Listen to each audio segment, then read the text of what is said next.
नमस्कार मित्रांनो, आज आपण बघणार आहोत शक्ती पंपाच्या कंट्रोलरमध्ये सेटिंग कशा करायच्या जेणेकरून आपल्याला साधी पाण्यातली मोटर कशी चालवता येईल। तर मित्रांनो,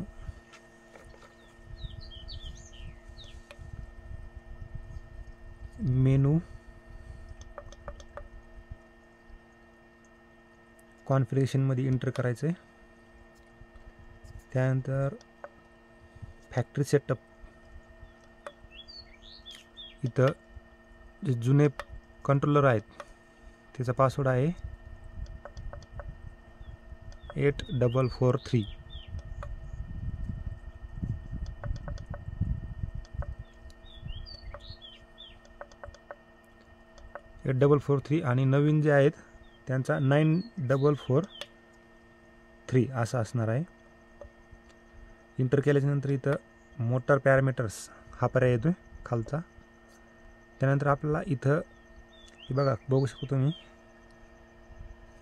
जो खालचा आहे तो PMSM सिलेक्ट केला आहे। आपण काय करायचं, इंडक्शन सिलेक्ट करायचं। इंडक्शन केल्यानंतर सेट डिफॉल्टमध्ये आपल्याला 7.5 HP इंडक्शन सबमर्सिबल याला सिलेक्ट करायचं आहे। ठीक आहे मित्रांनो, आता आपण ही सेटिंग केल्याच्या नंतर आपली जी जुनी मोटर आहे, इलेक्ट्रिसिटीवर आपण इंडक्शन मोटर वापरतो, ती आपल्याला कोणतीही परत सेटिंग करायची नाही आहे। डायरेक्ट आपण ऑन करू शकतो आणि ती मोटर आपली याच्यावर रन होणार आहे। धन्यवाद मित्रांनो व्हिडिओ बघितल्याबद्दल।